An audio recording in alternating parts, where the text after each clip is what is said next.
ئەمانە بە بزانین تایبەتمەندی برنجی ئاکرێ چیە. سڵاو لێ بۆ بەیانیت باش، سپاس بۆی لە چاوەڕێی دەمی بەرنامەی بەیانی باش کوردستاندا بەشداری لەسەرتا ئەمەوێت باز لە تایبەتمەندی برنجی ئاکرێمان بۆ بکەیت. لە هەمان کاتێکە باز لە ئاکرێ دەکرێت یەکسەر بە برنجەکەی بە خاڵمان دەدێت بە برنجی کوردی بەنێوبانگە.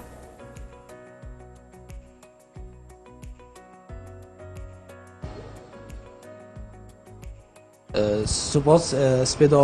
هانا سپیدا تواوستا بینارت انارتی باش بی سپاس بوی در فته کپشین خدمت بینارت انارتی بکی اسوا کریارک ال آکره کرینا فروتنا برنج کردید کامل آکره روزانه بوم برنج تتا دکان من افعال ود ما ام era معاش های ام برنج کردی آشید کینو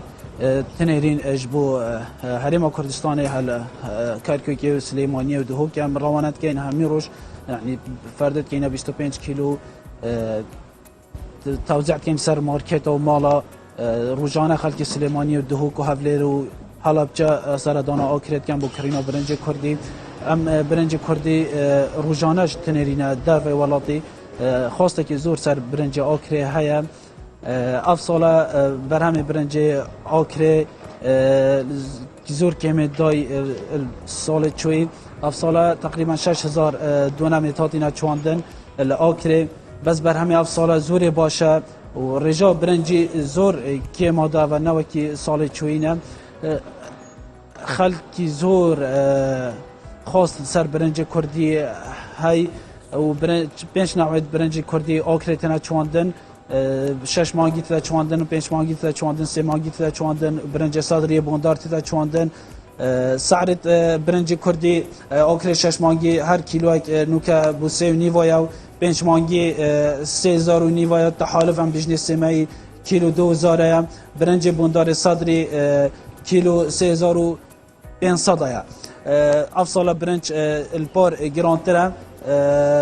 با هر کیلو اگه تقریبا 1000 دینار چو سره اولش جوتیارید ما با افصال زور دل خوشن بوی گرانی برنجا کردی بله عطا کرنا برنجی کردی جوتیارید ما زور زحمت و ویرادیتی و مصرف افصال پتر بیل ساله چوی افصال وقتی کرنا برنجی چه کرنا دوری خان بیجنه درمان زوری گران بی دوری خا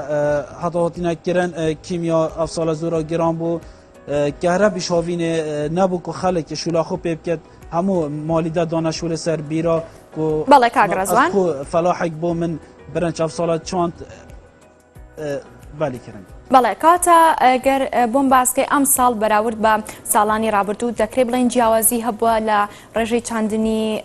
برنج و هەروەها بەرهێنانی هیچ جیاوازیەک دەکرێت ئەم ساڵ بە بەراورد بە ساڵانی ڕابردوو پارسال 12000 دونم برنج ها نکردن اف سال بر نبونا وشک سالیه و آف نبی 6000 دونم تاتینا کرن لآکره و کرنا برنجی و 6000 دونم تقریبا بیشتر 2000 دونم دیش حشق من بر نبونا آوی وشک سالی بو هاوینش که هرب حکومت ندانه بیرت آوی هاری کاری نبو حکومت تقریبا 2000 دونم دیش نه نکردن شناف چون باشە وەکو ئاماژۆ پێکرد کە دوو هێندە پارساڵ دوو هێندە بۆ بەڵام ئەم ساڵ بۆ 6000 دۆنم برنج چێندراوە ئەپرسم ئایا تەنها ئەمە ڕەوشی کەشوهەوا هۆکار بووە کە بەو شێوەیە کەم بکرێتەوە یاخود هۆکاری تر هەیە بەم ڕێژەیە دەکرێت چاندنی برنج کەم بکرێتەوە ئەم ساڵ اگر حکومت یا هاری کار بیت افساله که هرب دا بیرت آوه برنج ده دکرن بلام اگر حکومت هاری کار نبو که هرب ندا بیرت آوه برنج افساله ده کمتره ده چواندن و اگر باران وکی پار سال نهاتن و یا کم بو ده زور افساله کمتره ده کرن با سال چوی بەڵێ کەواتە ئەگەر بێت و بۆم نا ئەم ساڵ بەو ڕێژەیە باران کەم بۆتەوە دەکرێت بڵێن وشکە ساڵی بووە ناتوانرێت سوود لە ئاوەکانی بۆم نەڕووبار و چەمەکان وەربگیرێت و لەو ناوچانەدا برنج کە ئەچێندرێت سوود لە ئاوی ئەوان وەربگیرێت بۆی بۆ شێوەیە ڕێژەکەی کەم نەکاتەوە بله اگر هاتو باران افسالا کم بو روی باریش ده کم بن یعنی سالا چوی بارانا کم بی روی بار دورا آکرید کم بوین اف برنجت گوندا ناو نچواندن یعنی اف سالا تقریبا 5000 دونم دف روی بارا ناوتیا چواندن.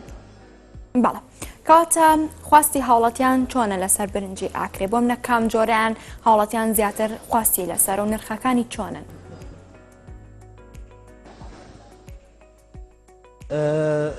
روزانه خلکی هرم سردان آکرید کن حالا همی باجرا بکرینا برنج کردی آکرید برنج آکرید تامو جواز کو زور یا های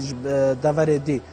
کش هوای آکرید زور جوازش دوره دی برنج آکرید خواسته که زور سر هایک و هم روزانه برنجی ایرا چید کینو تنیدنا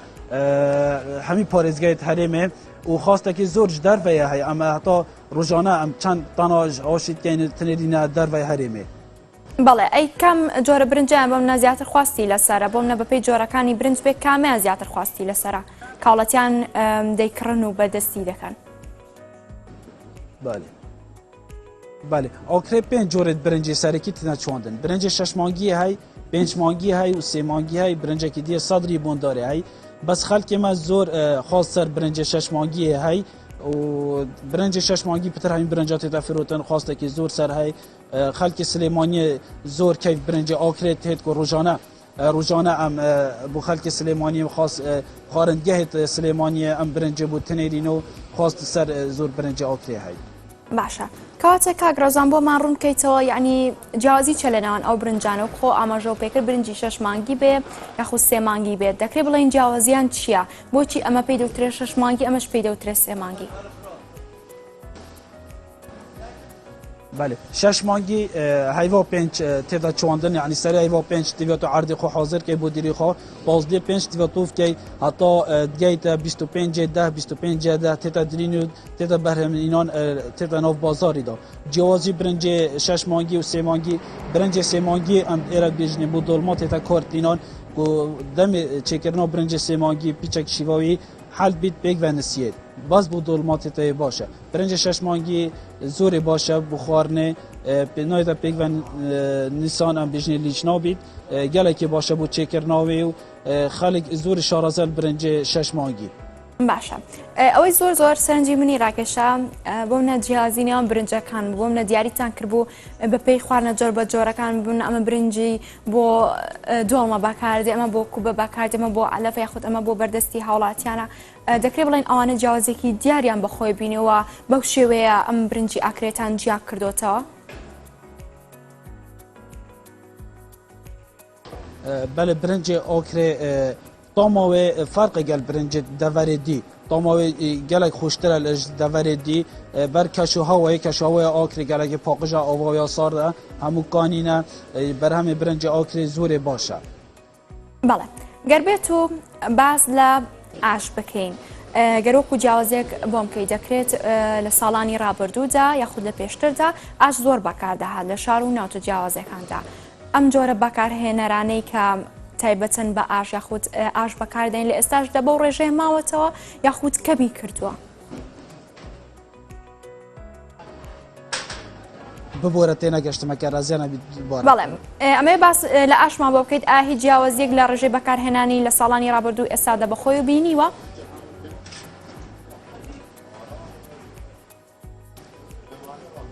ئاش مەقسەداتە؟ بەڵێ بەڵێ بله افصاله تقریبا آش تا 30 آش برنج تهران الآکریت هین و وی موسمی تقریبا حتی مانگا 12 همو آش شولت کن و شولکا باشیشت کن که خلک ما روزانه تینن برنج الآشید کن از خو همی روش تا حتی 6 تانید برنجی از آشید کن و تنرم بو همی شارت حریم کردستانه. باشه بەکارهێنانی ئاش وەکو جاران بەکاریەت لە ئێستادا؟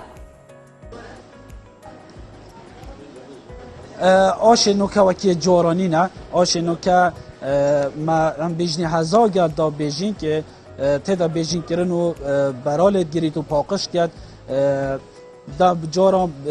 بس تا آشید کرن و نه تا بیجین کرن بر لینت گرتن نوکه الحمدلله آشید مزورد باشن که برالت گیرید 3-4 نوعا برنجی لید گیرید اکثر بو جنان خانمان زور اف آشد باشن و زحمت ورانا بینن ام برنجی حاضر کن که اکثر پینا قازان دا بیتا کار اینان اکثر بخوارنه. باش باز لەوە دەکرێت لە کاتی دوورینەوەی بۆ منە بەشێکیان دەڕاستە بەکارێنن بەشێکیان داز بەکارێنن ئایا بەکارهێنانی ئەمانە هیچ جیاوازیەکیان هەیە یاخود ئەو شوێنانی کە ئامێرە کشتتوکاڵەکانی بۆ ناچێت بۆ منە دەڕاستە تەنها پشت بەداسە بەسم بەشێکی هەرەوەزی کار دەکەن؟ بله سالت بری نو که برنج دستات هاتا درین همی داستگاه زور بزحمت بی بس اول چند سال نو که دراستن تشنا ناف داد و کی گرمی برنجی درین واشی منا داستگاه درین کو سیاره نگیت جایی که عاصی بید نو که مبخو برنجی کریش تا چه نبوده تقریبا 10 روز دی ارتش داترن از دیو داستگاه برنجی خوب دریم و دراستان نوشت ناف داش بر قره کو دراست دا عاصی بید. باش کەواتە گەر بۆ ماڕۆنکەی تۆ بەرهمێنانی برنج دەکرێت بڵێن بەپێی قۆناغەکانی و خۆ ئاماژە و پێکرد قورسترە یاخود سپیکردنەوەی برنجەکە کامان بە قورستر دیاری دەکرێت؟ برنج ششمانگی همه قرستره کرناوی زورا بزحمته سری هیوا پنج تیویات و عرض خو حاضر بکی برهویت باش بکی بو کرنا برنج ششمانگی پاتا 15 تیویات و دوری خوا خلاص بکی 15 تیویات و توف کی و